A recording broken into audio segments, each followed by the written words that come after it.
What's up guys, welcome back to another video. So today I'm going to review a product that I'm very excited about. It is very anticipated.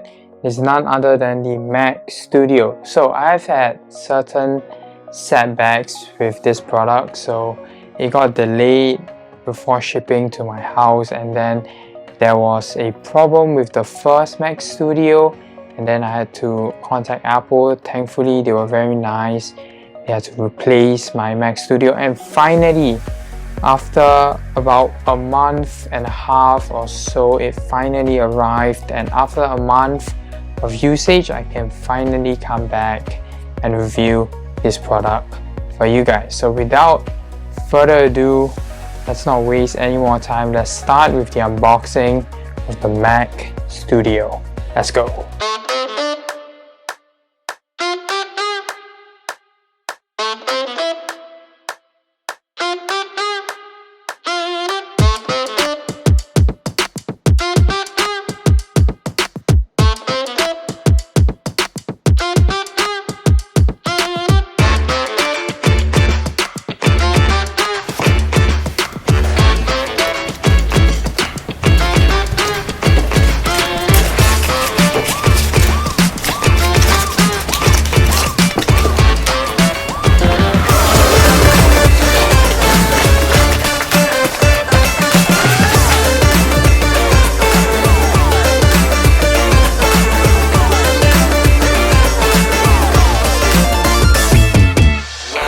So firstly, I'm going to split the review into three different parts.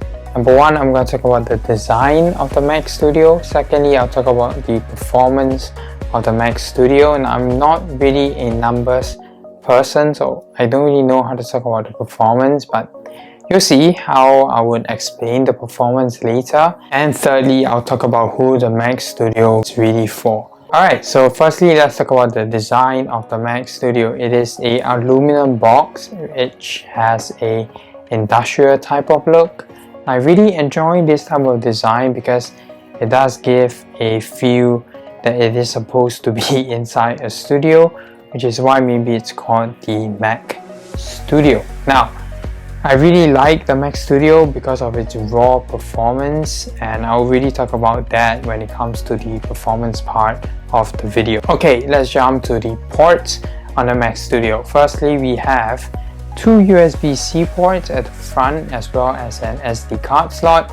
Now the USB-C ports are great whenever I need to use an external SSD, and the SD card slot is great because, you know, we video creators, we shoot on a camera and the camera uses an SD card for storage.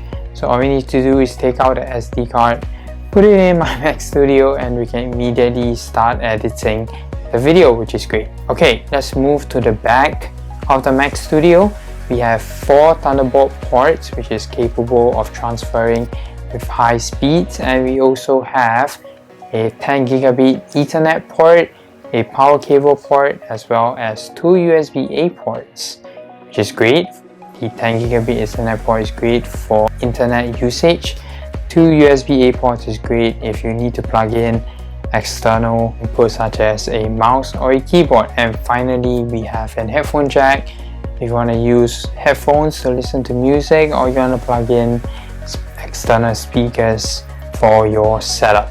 Okay, let's talk about the performance of the Mac Studio. Now, before I talk about performance, I'm gonna talk about the pricing of the Mac Studio. So the pricing starts at 2,999 Singapore dollars and it goes up from there.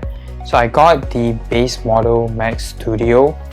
Now the base model Mac Studio comes with an M1 Max chip, comes with 32 gigs of RAM if I'm not mistaken, and it also comes with 512 of SSD storage. Now I upgraded the SSD to 1 terabyte because of us video creators, we really do need the extra storage because our videos are like hundreds of gigs of footage, which is crazy, which is why I upgraded the SSD. Okay, so I'm going to talk about the performance workflow that I usually do with my Mac Studio. So whenever I'm editing my videos, it is really buttery smooth. there isn't much lag, which I really appreciate. And whenever I add in titles, it used to lag on my MacBook Pro. With the Mac Studio, it does not lag at all, which is incredible. And also whenever I'm editing, putting in new footage and color grading, there is no lag at all, which is incredible. And yeah, everything is just amazing. So when I export the video, I know you guys love export times. So on Final Cut Pro 10, on its latest update, I'm able to export a around 16-minute video in just 10 minutes, which is absolutely incredible. Also, serving websites, watching videos, as well as working on a Word document has been great. No lags at all. But if if you're gonna buy a Mac Studio to do these simple tasks, might as well get a MacBook Air, right? Okay, so finally I'm going to talk about who the Mac Studio is really for. Now, personally, it really doesn't matter. It's really whether you like the product or not. So be it if you are a student, you're a video editor, or you are a photo editor, I think as long as you have the usage for a Mac Studio, then you can get and buy the Mac Studio. Now for video editors, I don't really have a benchmark because I don't really work with photos much, but from what I can tell, it will definitely do great because video editing is a intense task and it smashes it. I don't really hear the fan that often. In fact, I don't really hear the fan at all whenever I'm video editing. So when it comes to photo editing, I definitely think it will crush through all the 4K photos that you take. 4K photos? I mean high resolution photos that you take, which is great. And yeah, for video and photo editors, I definitely think you will enjoy the Mac Studio. Now, for people who think whether they want to upgrade to the M1 Ultra, I would say for those people, don't get the Mac Studio. Wait a bit longer and wait for Apple to unveil the Mac Pro, because I do really think if you need that much power, then wait for the Mac Pro because that product is going to be insanely powerful. So yeah, I would say wait for that. Other than that, I would think that the M1 Max is good enough for almost 99% of the people who are looking to get a Mac Studio. Okay, that is all for today's video. Hopefully you guys enjoy it. Sorry this video really isn't too technical when it comes to performance, but I do really hope you enjoy my perspective on my favorite product from Apple that released this year, which is the Mac Studio.